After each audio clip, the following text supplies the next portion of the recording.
Well, Dr. Ibrahim Hussaini joins us now. He's the Acting Director General of the Niger State Emergency Management Agency.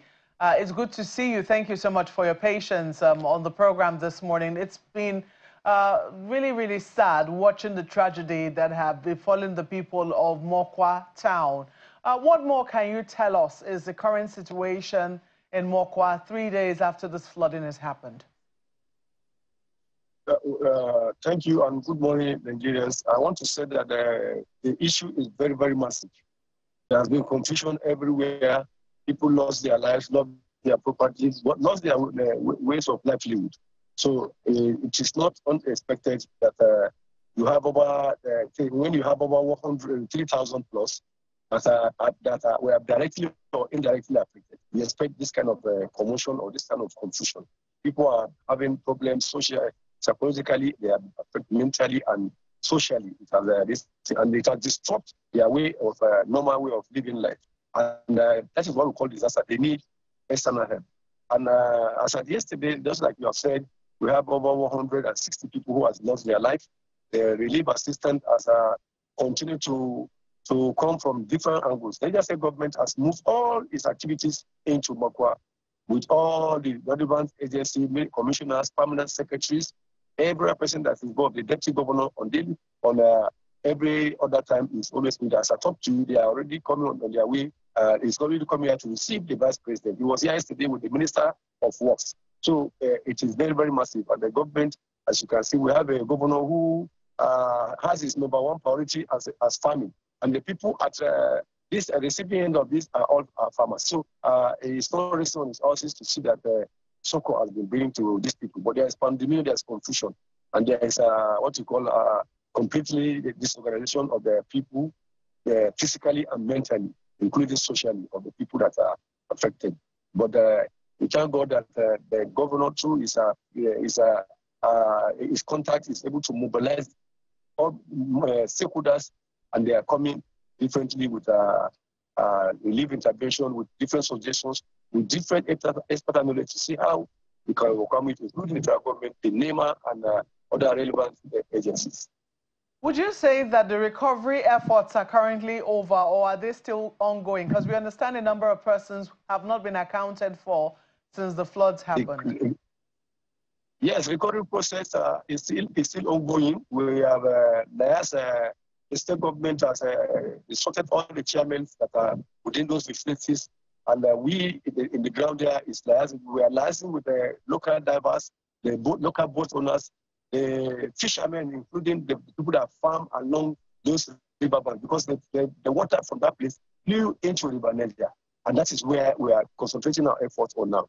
And also the debris of the bushes that are there, because people that were from two people that were recovered late yesterday, or after yesterday, were recovered inside on the ground in the debris of the trees, and also the debris that this flood come along with. So the search and rescue operation is still ongoing. But as you know, when it comes to water and other things, NEWA is also involved. So the locals are the one assisting us now in the issue of the search and rescue operations.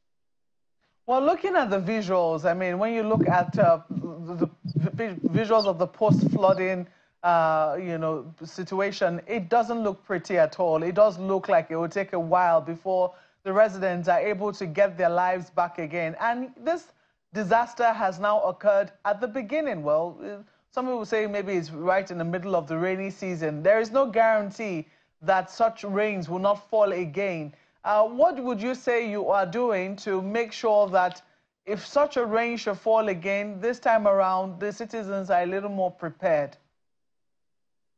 Yes, those that are directly affected have been, they were having problems. They were having initial resistance of them going to park, because the community is like a single community. They were all related to each other. So most of them are having problem. We were having problem with them going to the camp. They prefer to stay with their neighbors. So, and it will bring congestion, it will bring discomfort. So we are gradually talking to them, and they are gradually begin to accept our position that they should be in the camp. Yesterday, even when the minister came, they went to where the camp is. NEMA has provided some tents, including UNICEF. Yesterday, they were all erecting the tents in various locations. So people are now cooperating, because initially the trauma they were going through and also the fact that they were concentrating on trying to recover these corpses, and also the fact that some of them were excavating where they are building collapse to see if they can salvage some certain items that belong to them. So that is where everybody was concentrating. But now the issue of trying to bring them back to normalcy is the next issue. The Minister of the Commissioner of Works, the Commissioner of Housing, of Real Estate and Environment has all been engaged, and they are currently there to see how best they can handle the issue of their accommodations, because they cannot continue to stay in this camp. When they stay in the camp, dependency and the funding of the government is stretched. So these people, the policymakers, are at best the ones that are planning. They have an executive. We are in the field as field workers, and the executives are also doing their own at the instruction of our governor to see how he can bring these people back to their normalcy. But it's not going to be an easy task, and it's not going to be a thing that you said in 2-3 days it's over. It's going to be a gradual thing that will have a plan, something, because these people will not be moved to where they will not be experiencing this again. And then this flood that is coming, nobody will be allowed to remain in this flood place, including those ones. And again, the state government has already, before now, secure funding for the drainaging of all this, the environment and of Makwa and other environments. They were all in the process, and that is why that is what any moment from now the drainaging will begin, and then will reduce even the future occurrence. The issue of the transportation, the movement of the vehicles has already also been addressed, because the governor has liaised with the Minister of Works and also the contractors there, and they were able yesterday. They were able to move their vehicles, heavy vehicles, to site, including payloaders, the tractors, excavators, and the road has been managed, and then the transport, the vehicles are flooding. They are flowing now, so there's no obstruction in the traffic flow now. How would you say, would you say that Niger State has been able to take into account all that has been, affected by this flood? Would you be able to say that you now know for sure how many houses were affected? Well, you say you're still in the search and rescue, so it's unclear in that area. How many hectares of farmland? Because we understand that farmlands were also affected by this flood. Do you have concrete numbers now? Yes, that was the farmland, because the issue of life is very, very important. That was the farmland is a thing that's going to be handled by Ministry of Agri, and it's going to be handled by expert, and it's on the process. But what the government is concentrating on now is how to the living, how to take care of the living, to cut out for the living, and they are seriously working on that. We have 267 houses that were involved. We have 503 households that were involved, because when we initially tried to attempt to do distribution, there were heavy flow of people. Everybody was just coming, and with the situation of the country, everybody wants to be part of it. And so people also try to take advantage of this to get what they can get, or to enrich themselves. So we have to stop and then do what you call proper profiling in collaboration with NEMA, IOM, Red Cross, and the communities themselves. They gave us volunteers. The leaders gave us volunteers because they know themselves, they know who they are. So we did that. We have a comprehensive list, and it is based on this list that we are now giving them relief assistance, based on the list of households that we are giving the relief assistance. Okay, so I don't know whether I know my colleague Ayo will be coming in shortly to also ask you some questions, but in fairness, Dr. Hussaini, the National Emergency Management Agency had been warning about floods. They have issued alerts, and they've asked people on floodplains to move out of those places. You've confirmed that Mokwa, it was seen that the part that has now been affected was sitting on a floodplain, and now we have experienced a disaster. Do you think that your agency, which is the one at the state level, could have done something to prevent this disaster? Yes, I want to tell you that because of climate change, and then the climate variability, and also the issue of deforestation, new areas that you never expect flooding are flooded. And as such, I want to tell you that the flood that happened was never a flood that you can expect or can predict this time around, because Mokwa town, Mokwa local government was among the local government that were predicted that are going to have flooding. We have some villages down the stream because some of they share boundary with the River Niger. But Mokwa town as a whole, every side from the south, from the west, from the east, and from the north, you have over 30 kilometers to any major flowing river or tributaries. So nobody has expected that, or nobody ever expected that this kind of thing will happen in Mokwa. What we normally have is a flash flood that lasted for some few hours and it disappears. Without loss of life, maybe it just enter people's house and then probably affect their properties, their belongings, but never loss of life like this. So Mokwa was never given as a flashpoint because they are not sitting directly under either the upstream or downstream of any Mokwa town itself, of any either dam or river.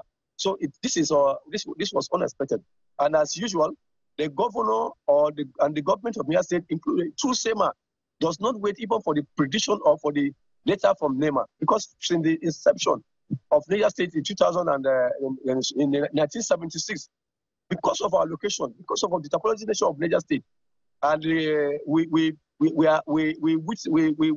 normally witness flood, but the magnitude varies. So we don't wait for these predictions. The governor we have is a proactive governor that does not wait for this prediction. He has put so many things in place to forestall the occurrence, including this Mokwa. There is a 10 kilometers road, reconstruction and rehabilitation of road going on in Mokwa. And one of the cardinal aspects of it is drainaging of all the areas so that the flash flooding, not Mokwa alone, the whole 25 local government of the state, including the federal, and every other place that is constructing road, either the township road or road from one local government to another, the issue of drainages have been reconstructed, redirected, and rechanneled. And as such, because most of the metropolitans will have what we normally witness, apart of the river floodings or those that are the downstream, we witness a flash flooding, Suleja, Bida, Kontogora, and Mina. So based on this, reconstruction heavily of drainages and bridges are going on, and these are all aimed at reducing the impact of flood or flood control. These are all the impact. So, and on a yearly basis, we do what we call sensitization. We do what is called castigating or downscaling to the communities. This incident happened. We are in a community in both local government, downscaling this with NEMA, talking to them. After this thing, even yesterday, Niger State Emergency had a stakeholders meeting to do what you call upgrading or reviewing of our contingency plan for the preparedness and response plan for this year. And then from there, everybody is moving down. The villages, the community leaders are all involved, the traditional rulers. We have volunteers. We have the local government emergency management committee. The governor has provided funds for all people to go around and ensure that these people are informed and they are aware of disaster effect. But let me tell you and let me assure you that as far as the NHS is concerned, every segment of society that is at risk, they know it, we are aware, and they also know it themselves. But the problem we are having is attitudinal change. People are attached to their with sentiment to their social home. And as such, the governor is also building what you call massive resettlement sites in collaboration with NEMA themselves, UNDP, Federal Ministry of Housing in various locations in the state. So the governor is doing everything he could do to see that he reduce the impact, because we are being crisscrossed by two major rivers, River Kaduna and River Niger, with major tributaries. That is why we house 4 good dams in the state. So we are aware of what the hazard of flooding, and the state government is on its toes, seeing that we gradually take people out of this danger. Well, we have to thank you for all the work that you have been doing, Mr. Zainab. The job you have on your hands is not an easy one, and sincere condolences to all the people who have lost lives and property as well. But to the issue you raised about no one expecting that the Mokwa would be flooded, help me understand it better, because a quick search, would tell us that Mokwa, flooding in Mokwa dates back as far as 2001. The very first major flooding in Mokwa happened in 2001, and there have been 5 others. So after that, before the one that we're currently experiencing now. So it goes back to the question. I mean, you also spoke about the fact that, the tributaries, weren't expecting to be flooded and all of that. But the federal government is saying that it is blocked tributary and climate change that are responsible for what we are having on our hands now. We knew it was happening. That's the real issue here. We knew that this was coming because last month, the federal government, through the Hydrological Services Agency, predicted and warned that 30 states are going to be affected, and Niger State was one of them. And a number of state governments are also doing the bit that they can. So it goes back to, what hard decisions would you say needed to have been taken that sympathy prevailed over those hard decisions? We had the conversation with the Commissioner for the Environment in Lagos, and he said that the only thing that has helped this state is the hard decisions, moving people to protect their own lives and property.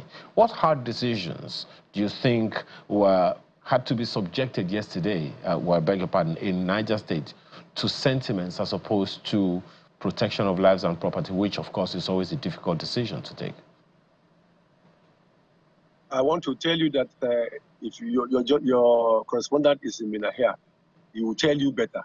The governor is destroying, on this reconstruction of this new Niger project, is demolishing houses to pave way for roads and also drainages. In fact, this particular place where this incident happened was already earmarked for complete demolition and resettlement, because the governor has already secured a funding for the drainage of that place and the whole Mokwa as a whole, because there is a kind of a glue erosion that passed through Mokwa. But what we are saying is that Mokwa local government was among.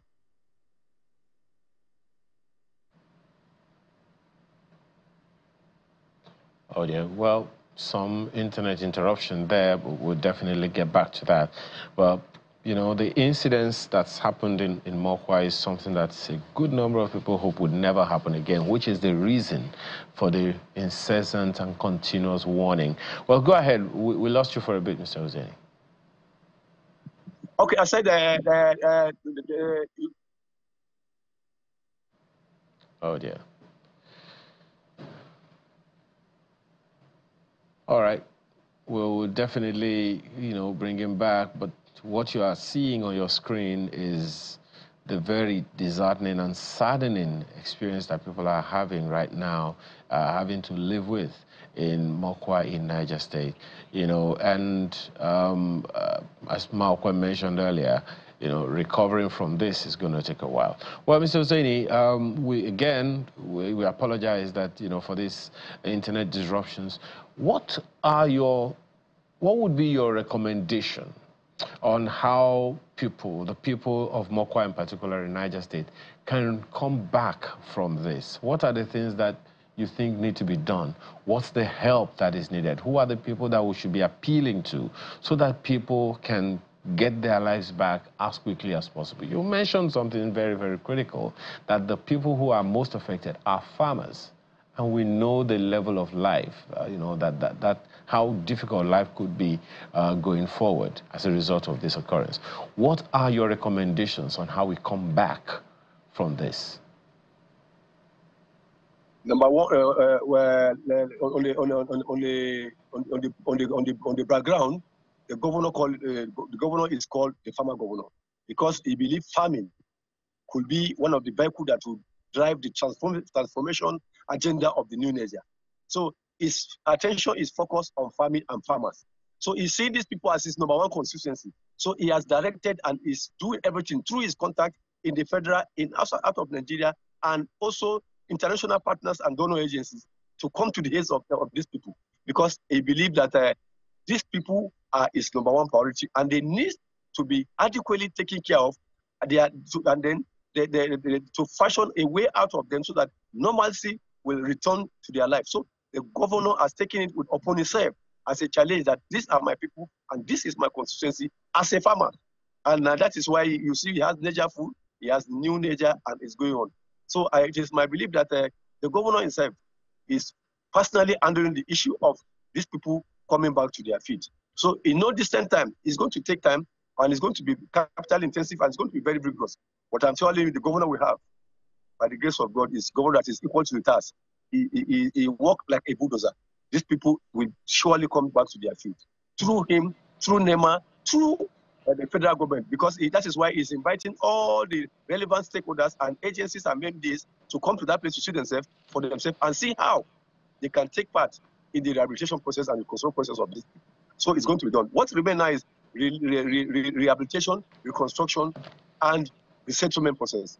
And that will definitely be done because the governor is working towards this. All the commissioners, all the permanent secretary, in fact, the government activities of the state is now shifted into Mokwa. And it is my belief that we have more experts, more professionals, and executive decisions will be taken that will be in favor of these people. That is the work of our governor. So Hussaini, while you're concentrating on trying to keep people alive, there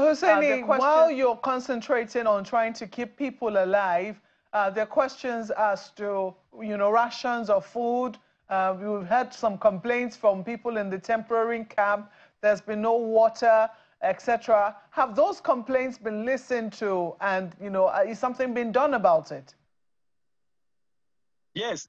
When you have over 3,000 people at this time of situation, there must be problem. And then you continue to try to improve and upscale your attention or your service supply to them. So as the time goes on, you continue to stabilize, and then you reach what you call ultimate level, where every other person is taken care of and every other situation is met. So at this initial process, every disaster manager knows that we are going to encounter problems that will need to be addressed gradually, because the population at this situation is a very massive population, and this is what we didn't. That's what we call disaster. We didn't prepare for that. So it's going to be a gradual process that will be perfecting and upscaling our service provision, and gradually it will be done. That is why I told you that many people, the Minister of Water, the Minister of Environment, Minister of Health, they came, they brought medicines, they brought drugs.